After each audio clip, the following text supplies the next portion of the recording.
आप जरा अपने आसपास नजर दौड़ाइए। आपको कहीं ना कहीं सीमेंट से बनी हुई चीज जरूर दिख जाएगी, चाहे वो कोई दीवार हो, सड़क हो या फिर कोई बड़ी सी बिल्डिंग हो। आज के जमाने में ज्यादातर कंस्ट्रक्शन सीमेंट के बिना अधूरा ही है। लेकिन क्या आपने कभी सोचा है कि आखिर ये सीमेंट बनता कैसे है? क्या चीजें मिलाई जाती हैं इसमें और इसे बनाने की पूरी प्रक्रिया कैसी होती है? अगर नहीं तो बने रहिए इस वीडियो में, क्योंकि आज हम आपको ले चलेंगे सीमेंट बनाने की फैक्ट्री के अंदर और जानेंगे कि ये कैसे बनता है। तो वीडियो को बिना स्किप किए पूरा जरूर देखिए, क्योंकि आखिर में हम आपको कुछ ऐसा बताने वाले हैं जिसे जानकर आप तो दंग ही रह जाएंगे। सीमेंट बनने की शुरुआत होती है चूना पत्थर की खदानों से। जी हाँ, सीमेंट का मेन रॉ मटेरियल होता है लाइमस्टोन यानी कि चूना पत्थर। इसे खदानों से निकाला जाता है और इस प्रोसेस में बड़े बड़े ब्लास्ट किया जाता है। सबसे पहले चूना पत्थर की चट्टानों में बड़े बड़े छेद करते हैं और उनमें डायनामाइट जैसे एक्सप्लोजिव्स को भरते हैं। फिर एक सेफ डिस्टेंस में सबको हटा दिया जाता है और ब्लास्ट किया जाता है। ये ब्लास्ट इतने कंट्रोल तरीके से किए जाते हैं ना कि सिर्फ जरूरत भर की ही चट्टानें टूटे और कोई एक्स्ट्रा वेस्टेज ना हो। ब्लास्ट होने के बाद उन बड़े बड़े पत्थरों को जेसीबी और बड़ी मशीनों की मदद से इकट्ठा करते हैं और फिर इन्हें डंपर ट्रकों में भरकर फैक्ट्री भेज दिया जाता है। फैक्ट्री पहुंचने के बाद सबसे पहले इन बड़े बड़े पत्थरों को क्रशर मशीन में डालते हैं। ये मशीनें पत्थरों को छोटे छोटे टुकड़ों में तोड़ देती है ताकि आगे की प्रोसेस में आसानी हो। लेकिन इसमें सिर्फ लाइमस्टोन ही नहीं बल्कि कई और चीजें मिलानी पड़ती है ताकि सही क्वालिटी का सीमेंट बनाया जा सके। इसलिए इन टुकड़ों का केमिकल टेस्ट किया जाता है ताकि ये पता लगाया जा सके कि इसमें क्या कमी है और क्या जोड़ना जरूरी होगा। इसके बाद इनमें कुछ जरूरी मिनरल्स मिलाए जाते हैं, जैसे कि क्ले, सिलिका, आयरन ऑक्साइड और एल्यूमिनियम ऑक्साइड। ये सभी चीजें मिलकर सीमेंट को उसकी मजबूती देती है। आयरन ऑक्साइड की वजह से सीमेंट का रंग हल्का सा ग्रे यानी कि स्लेटी होता है। अब इन सभी चीजों को अच्छे से मिक्स किया जाता है और फिर एक रोलर ग्राइंडिंग मशीन में इनको भेज देते हैं।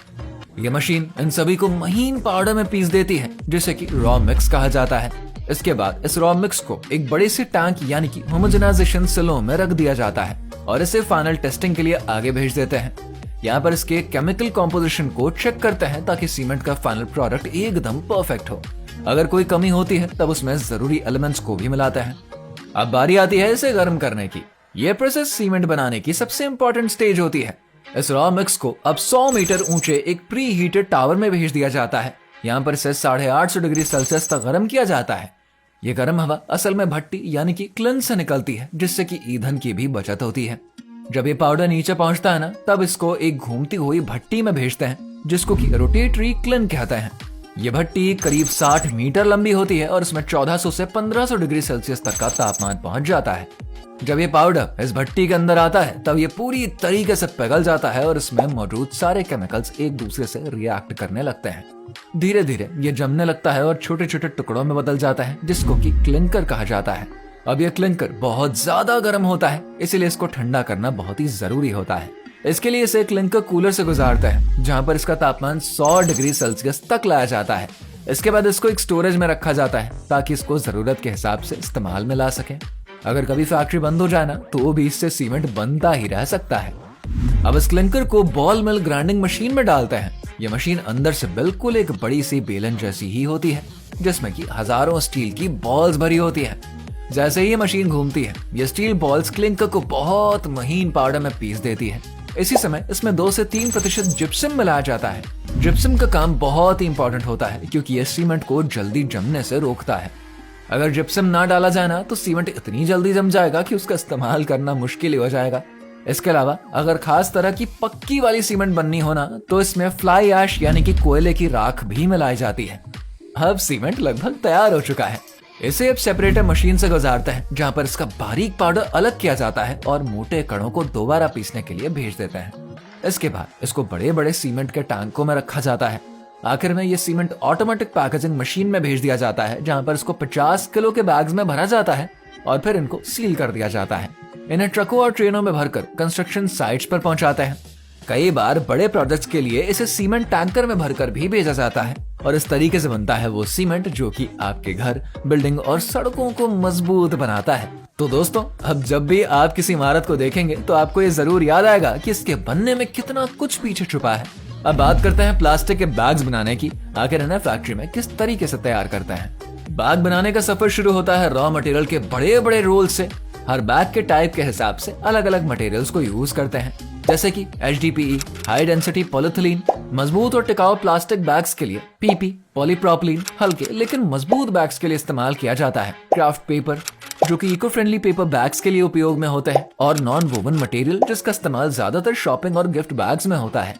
ये मटेरियल बहुत ही बड़े बड़े रोल्स में फैक्ट्री में आते हैं और इन्हें कटिंग मशीन में डाल दिया जाता है, जो कि बैग के साइज और शेप के हिसाब से काटते हैं।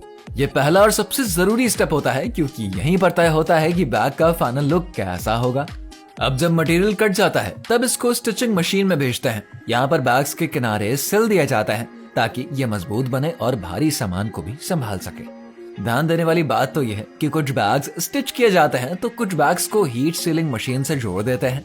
स्टिचिंग वाली बैग्स ज्यादातर बड़े और बेहद मजबूत बैग्स होते हैं, जैसे कि अनाज या सीमेंट के बैग, जबकि हीट सीलिंग बैग्स हल्के बैग्स होते हैं, जैसे कि शॉपिंग बैग्स या ग्रोसरी बैग्स। स्टिचिंग के बाद बैग लगभग तैयार हो ही जाते हैं, लेकिन अभी एक चीज बाकी है और वो है प्रिंटिंग। अब आते हैं सबसे मजेदार प्रोसेस यानी कि प्रिंटिंग पर। आपने देखा होगा कि हर बैग पर कुछ ना कुछ लिखा तो होता ही है, कंपनी का नाम, लोगो या फिर कोई खास सा डिजाइन। ये काम स्मार्ट प्रिंटिंग मशीनों से किया जाता है। बैग प्रिंटिंग के लिए स्मार्ट इंजीनियर्स जैसी कंपनियां फ्लेक्सोग्राफिक प्रिंटिंग मशीन बनाती है, जो कि 3 अलग अलग कलर तक प्रिंट कर सकती हैं और 8 घंटों की शिफ्ट में 15,000 बैग्स तक प्रिंट कर लेती हैं। अब सवाल तो ये आता है कि आखिर ये प्रिंटिंग होती कैसे है। इसके लिए पहले सॉल्वेंट बेस्ड फ्लेक्सो इंक को मशीन में डालते हैं। इस इंक की खासियत ये होती है कि ये बहुत ही तेजी से सूख जाती है और बैग्स पर लंबे समय तक टिकी भी रहती है। फिर बैग्स को 3 बड़े ड्रम्स से पास किया जाता है, जिन्हें की ड्रम सिलेंडर कहते हैं। इन ड्रम्स पर स्टीरियो लगा होता है।